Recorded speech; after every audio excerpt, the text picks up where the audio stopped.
নমস্কার, আমি শ্রাবন্তী।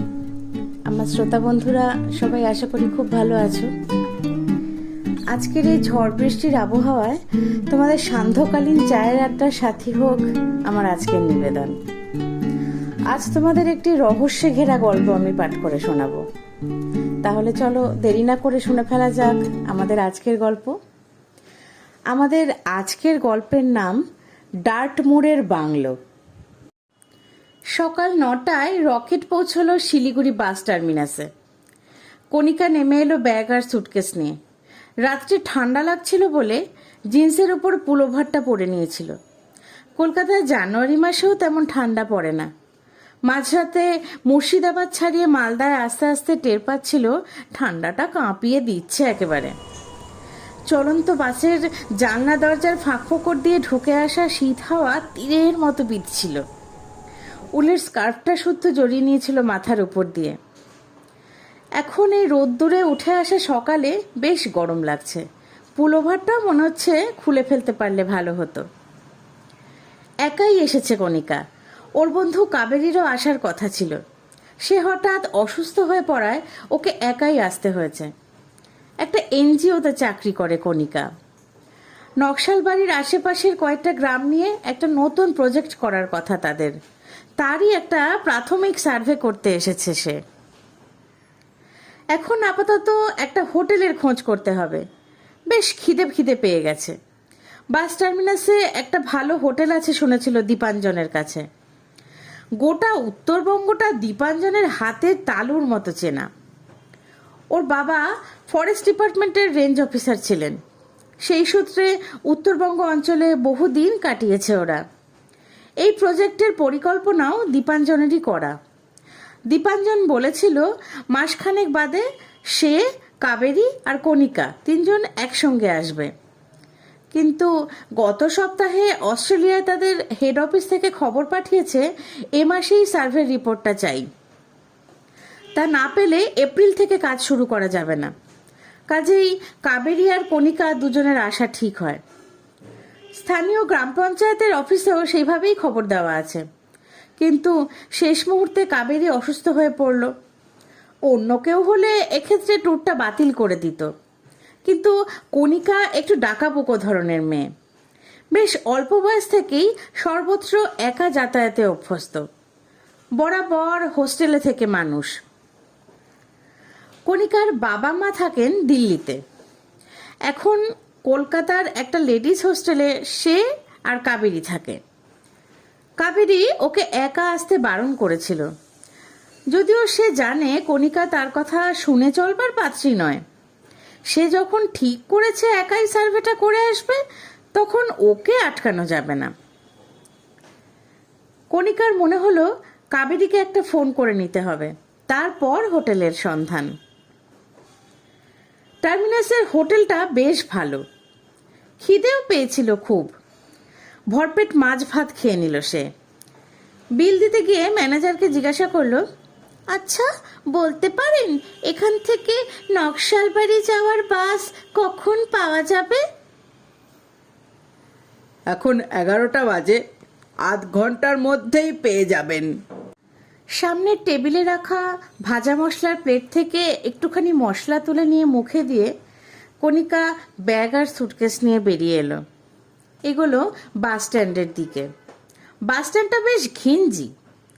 একটা চায়ের দোকানের সামনে পাতা বেঞ্চিতে বসে অপেক্ষা করতে লাগলো সে। বাস আর আসে না।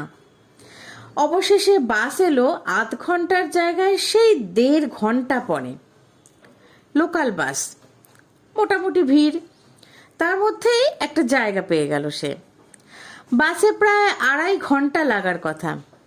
কাজেই ও নিশ্চিন্তেই বসে রইল। প্রবল ঝাঁকুনি সত্ত্বেও ওর বেশ ঘুম পেয়ে যাচ্ছিল। উত্তরবঙ্গের প্রকৃতিতে ভারী অন্যরকমের একটা ব্যাপার আছে। শিলিগুড়ি ছাড়িয়ে কিছু এগোতেই দুদিকে গাছপালা শুরু হয়ে গেছে। মাঝে মাঝে নুড়ি পাথর ভর্তি ফাঁকা জমি, ছোট ছোট নদী অথবা পাহাড়ি ঝর্ণার নাতি গভীর শুকনো খাদ। এখন শুকনো, কিন্তু বর্ষাতে এই খাদগুলো দিয়েই তীব্র জলস্রোত বয়ে যায়। বাস চলছিল স্টপেজ দিতে দিতে। ঘন্টা দুয়েক মোটামুটি কেটে গেছে।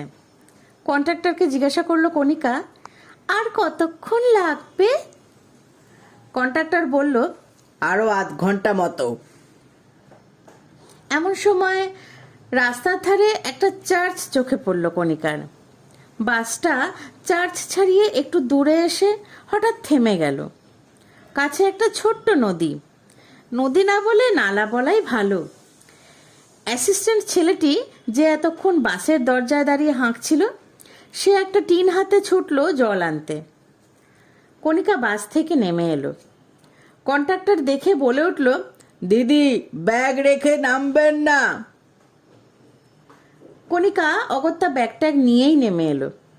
কন্ট্রাক্টরকে জিজ্ঞাসা করলো, কতক্ষণ লাগবে? আধ ঘন্টার মধ্যে হয়ে যাবে। কণিকা ভাবলো, এই ফাঁকে একটু ঘুরে আসা যাক। বাস রাস্তা ধরে সে হাঁটতে লাগলো ফেলে আসা পথ ধরে।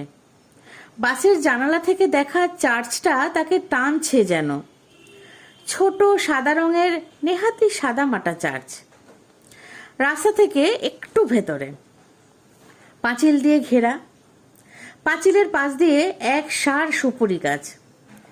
গেট থেকে চার্চের সিঁড়ি পর্যন্ত মোরাম বিছানো পথ, দুপাশে দেবদারু বিথি, দুদিকে ঘন সবুজ ঘাসের লন। চার্চের ঠিক পিছন দিকে একটা দোতলা বাড়ি, একটু ঢাল জমিতে। চার্চ পেরিয়ে না এলে এ বাড়িটা চোখেই পড়ে না। বুক সমান উঁচু পাঁচিল দিয়ে ঘেরা এই বাড়িটা। ভেতরে সুন্দর বাগান, অজস্র রং বেরঙের ফুল ফুটে বাগানটা আলো হয়ে আছে। ছোট্ট পোর্টিকো বাংলো ধরনের বাড়িটার প্রবেশপথে। পোর্টিকোর একধারে একটা পুরনো কাঠগোলাপ গাছ। বাগানের কাঠের গেটটা একটা লোহার আংটা দিয়ে আটকানো। বাড়ির ভেতরে যাওয়ার একটা অদম্য ইচ্ছে কণিকাকে বাধ্য করলো গেটটা খুলতে। তখনই মনে পড়লো বাস ছেড়ে দিতে পারে। তাড়াতাড়ি করে সে রাস্তার দিকে হাঁটতে শুরু করলো। ব্যাগ আর সুটকেস নিয়ে খুব দ্রুত হাঁটছিল। হাঁপাতে হাঁপাতে রাস্তায় উঠে এসে দেখলো রাস্তা ফাঁকা। বাস ছেড়ে চলে গেছে। অনেক দূরে দেখা যাচ্ছে ধুলোর বৃত্ত। কিচ্ছু করার নেই। খুব রাগ হলো তার নিজের উপর। বাসের উপরেও হলো, ওরা একটু অপেক্ষা করতে পারলো না। ঘড়ির দিকে তাকিয়ে দেখলো 1 ঘন্টা হয়ে গেছে।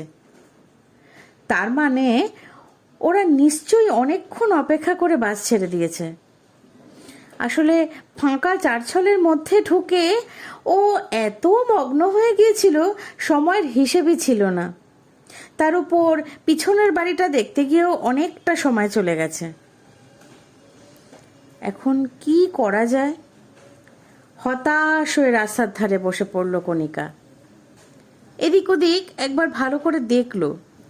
লোকজন, ঘরবাড়ি কিছুই দেখা যাচ্ছে না। পরের বাসটা কখন কে জানে। আদৌ বাস আছে কিনা তাই বা কে জানে। এদিকে বেলা পড়ে আসছে। গাছপালার নিচে ঘন ছায়া জমতে শুরু করেছে।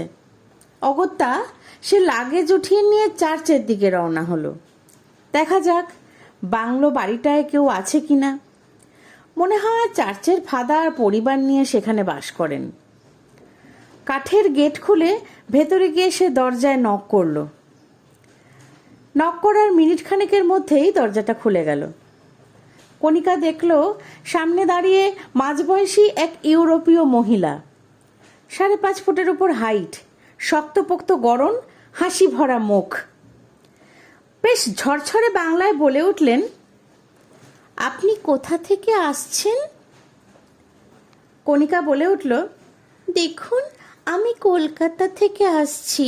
এখানে বাস থেকে নেমে চার্চটা দেখতে এসেছিলাম। ফিরে গিয়ে দেখি বাস ছেড়ে দিয়েছে। পরের বাসটা কখন বলতে পারবেন? এখন তো আর বাস পাবেন না। এখানে সারাদিনে 2টো বাস, একটা সকালবেলা আর এখন আর একটা। শিলিগুড়ি ফেরার বাসও পাওয়া যাবে না? না, সে বাসও চলে গেছে। তাহলে কি হবে এখন? দুশ্চিন্তা লুকাতে পারল না কণিকা। থেকে যান না আমার এখানে, আসুন, ভেতরে আসুন। ভারী সহৃদয় শোনায় মহিলার গলা। একে কি ঘর ভাড়ার কথা বলা যায়? এমনি এমনি কারুর বাড়িতে থাকাটা কণিকার পছন্দ নয়। একটু ইতস্তত করে কণিকা বলে, কাছাকাছি গ্রামে পেইং গেস্ট রাখে না কেউ? এখানে কাছাকাছি গ্রাম বলতে 3 মাইল দূরে। আপনি এত হেজিটেট করছেন কেন? আর গেস্ট হিসাবে থাকবেন, তার জন্য পে করতে হবে কেন? আমি খুব খুশি হব তোমার মতো, সরি, আপনার মতো একজন ইয়াং লেডি আমার বাড়িতে থাকলে। আমার এই লোনলি বাড়িটাতে থাকবে এমন ভিজিটার তো আমি বেশি পাই না। আপনি আমাকে তুমিই বলুন, আমার চেয়ে আপনি বয়সে অনেক বড়। আর তাছাড়া আপনাদের ভাষায় তো সবাইকে তুমি বলা যায়। ও শিওর। এক রাশ হাসলেন ভদ্রমহিলা। এমন সুন্দর জায়গায় অতিথি হয়ে থাকা যাবে শুনলে তো লোকের ভিড় লেগে যাবে। কেউ এলে আর যেতেই চাইবে না। আপনারই কিন্তু তখন বিপদ। হাসতে হাসতে বলল কণিকা। মেবি, কিন্তু আমি একটু চুজি। ঠিকঠাক লেডি অর জেন্টলম্যান না হলে, তুমি নিশ্চয়ই বুঝতে পারছো আমি কি বোঝাতে চাইছি। হ্যাঁ, পারছি মনে হয়।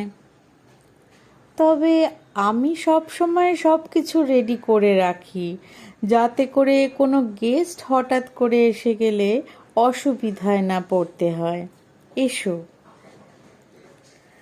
ফায়ারপ্লেস সমেত ছিমছাম সাজানো বিশাল বসার ঘর পেরিয়ে কণিকাকে নিয়ে সিঁড়ির দিকে এগোলেন ভদ্রমহিলা। ফায়ারপ্লেসের সামনে একটা সাদা লোমলা স্পিচ শুয়ে গোল হয়ে, মনে হয় ঘুমোচ্ছে। তার মুখটা পেটের দিকে ফেরানো। ওদের পায়ের আওয়াজ শুনেও মুখ তুলে তাকালো না। আমার যে কি ভালো লাগে যখন দরজা খুলে দেখি কেউ একজন দাঁড়িয়ে আছে, who is exactly right for my place. দড়ির কার্পেট ঢাকা কাঠের সিঁড়ি দিয়ে উঠতে উঠতে মাঝপথে রেলিংয়ে হাত রেখে কণিকার দিকে ফিরে তাকিয়ে হাসলেন। ঠিক তোমার মতো। বাই দ্য ওয়ে, কি বলে ডাকবো তোমাকে? কণিকা, কণিকা চৌধুরী। আপনি? আমি মিসেস ডার্টমোর। মিস্টার ডার্টমোর কি? উনি এই চার্চের ফাদার। উনি বুঝি বাইরে কোথাও গেছেন? দেখছি না যে। না, উনি আছেন। কণিকা আর কথা বাড়ালো না। মনে হয় ভদ্রলোক অসুস্থ কিংবা বিশ্রাম নিচ্ছেন। ওরা ততক্ষণে দোতলার বারান্দায় এসে গেছে। সামনের ঘরটা দেখিয়ে মিসেস ডার্টমোর বললেন, এটা তোমার ঘর। ঘরে ঢুকে এসে কণিকার সামনের বড় জানলার পর্দাটা সরিয়ে দিতেই চোখের উপর ভেসে উঠল দিগন্ত বিস্তৃত হিমালয় পর্বতমালার রেঞ্জ।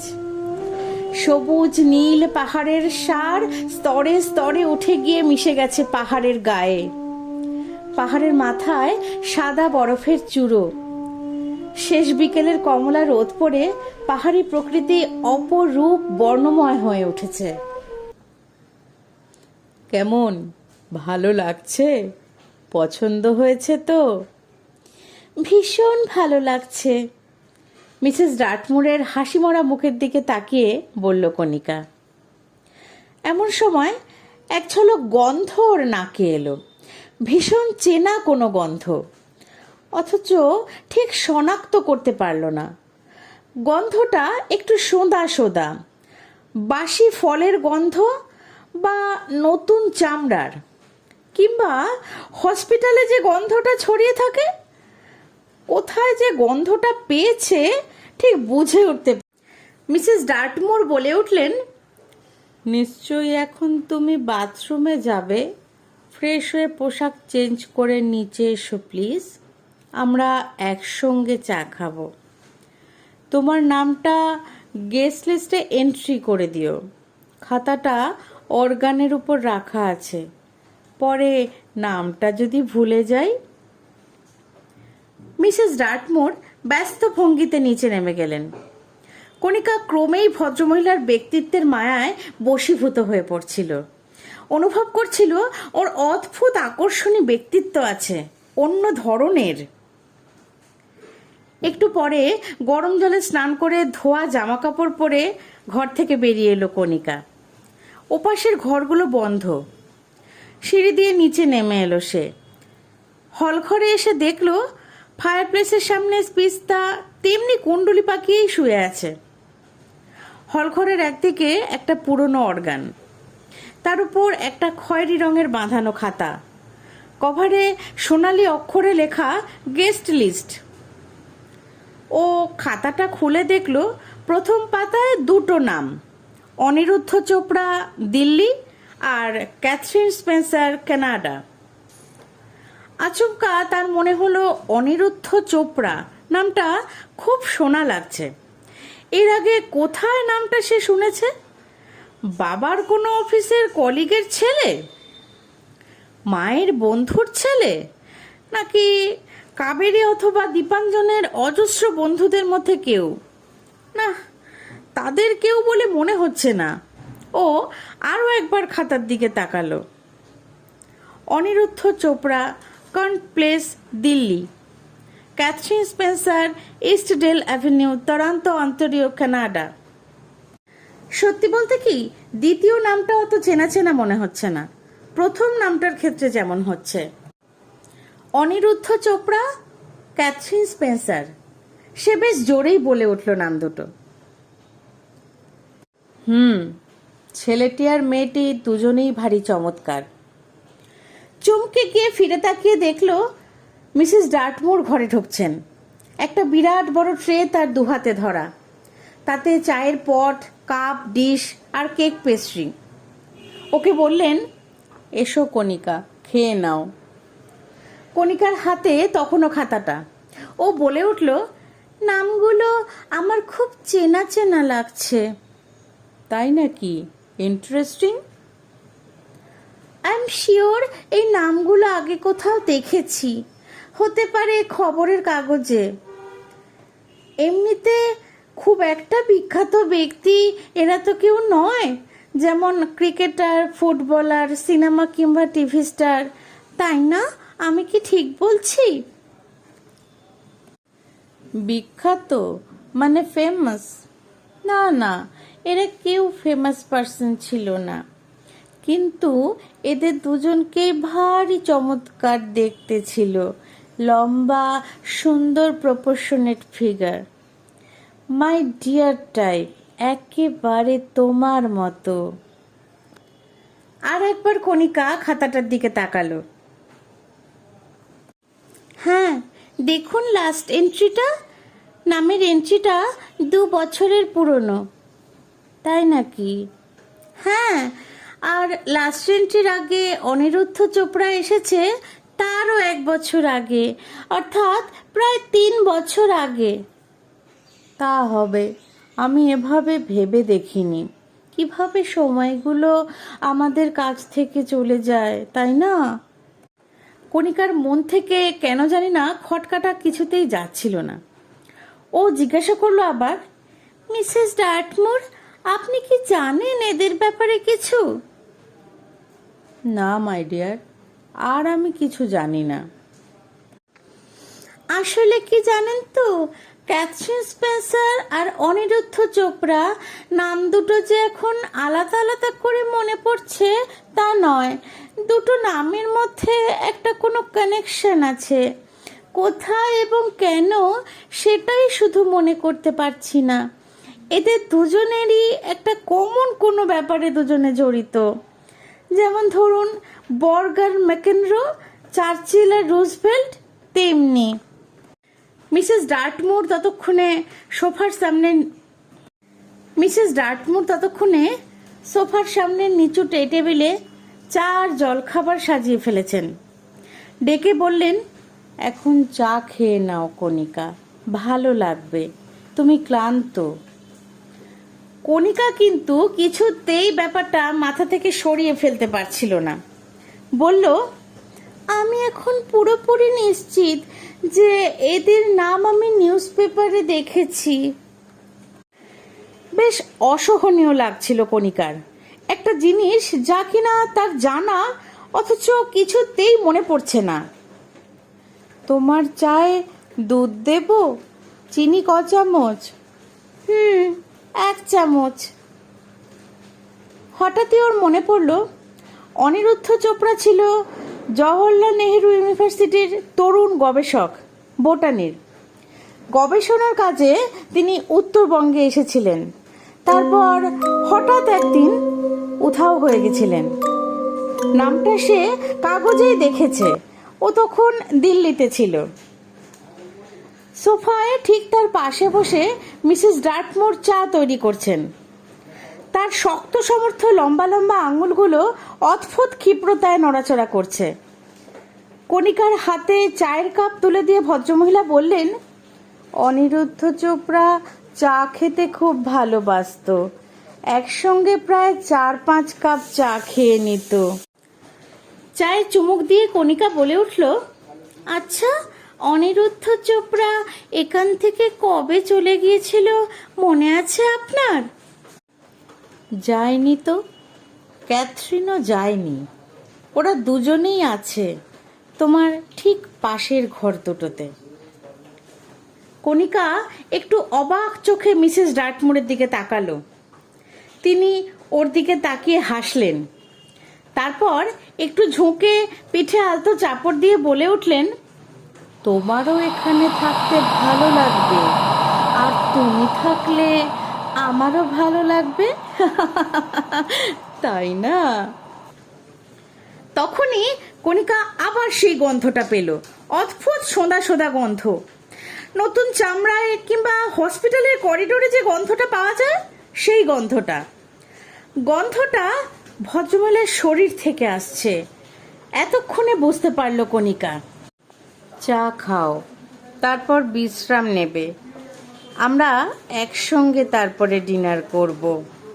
তারপর তুমি ঘুমোতে যাবে, আর তারপর কেমন আত্মগত স্বরে বলে চলেছিলেন মহিলা। একসময় কথা অসমাপ্ত রেখেই চুপ করে গেলেন। সারাক্ষণ কণিকার দিকে কেমন অদ্ভুত চোখে তাকিয়ে আছেন। ওর অস্বস্তি লাগছিল। চায়ে চুমুক দিতে দিতে ও অন্যদিকে তাকিয়ে দেখছিল। তখনই ওর চোখে পড়ল ঘরের একদিকে দাঁড়ে বসানো কাকাতুয়াটা। পাখিটা যে জীবন্ত নয় আমি বুঝতেই পারিনি। যে এটাকে স্টাফ করেছে তার হাত অসম্ভব ভালো। কে করেছে? মিসেস ডার্টমোর খুব নির্লিপ্ত গলায় বললেন, আমি করেছি। আপনি করেছেন? অফকোর্স। তুমি আমার ছোট্ট ডিকি সোনাকে দেখোনি? ওই তো ফায়ার প্লেসের সামনে। তখন খেয়াল হলো কণিকার, সে এ বাড়িতে আসার পর থেকে কুকুরটাকে একবারও নড়তে চড়তে দেখেনি। ভারী অদ্ভুত তো। খুব ডিফিকাল্ট নিশ্চয়ই এভাবে প্রাণীগুলোকে জীবন্ত চেহারায় প্রিজার্ভ করে রাখা। না, তেমন কিছু নয়। আমার ভালো লাগে পোষা জীবগুলোকে স্টাফ করে রাখতে। আমার প্রিয়জনদের আমি এভাবেই কাছে রেখে দিই। যাদের আমার ভালো লাগে তাদের কাছে রেখে দিতে ইচ্ছে হয়। সুন্দর প্রপোর্শনেট শরীরের। ভদ্রমহিলা বলে চলেছিলেন, আর তার নীল চোখগুলো ঝকঝক করছিল মণিখণ্ডের মতো। গোলাপি মুখে অদ্ভুত সম্মোহনী হাসি। কণিকা হাঁ করে তাকিয়েছিল। সোঁদা সোঁদা গন্ধটা আরো ঝাঁঝালো হয়ে তার নাকে এসে লাগলো। হঠাৎ তখনই মনে পড়ে গেল অনিরুদ্ধ চোপড়া এবং ক্যাথরিন স্পেন্সার দুজনেই শিলিগুড়ি থেকে এই পথেই রওনা হয়েছিল এবং তারা অদ্ভুতভাবে হঠাৎ নিখোঁজ হয়ে যায়। কিছুক্ষণ আগে মিস ডার্টমুর বললেন ওরা নাকি সবাই এখানেই আছে। আবার তিনি এও বললেন তিনি যাদের ভালোবেসে ফেলেন তাদেরকে নিজের কাছে রেখে দেন। অনিরুদ্ধ চোপড়া আর ক্যাথরিন এখনো নাকি এখানেই আছে। তাহলে কি রহস্য লুকিয়ে আছে? এবার কি তাহলে কণিকার পালা? হঠাৎই চারিদিক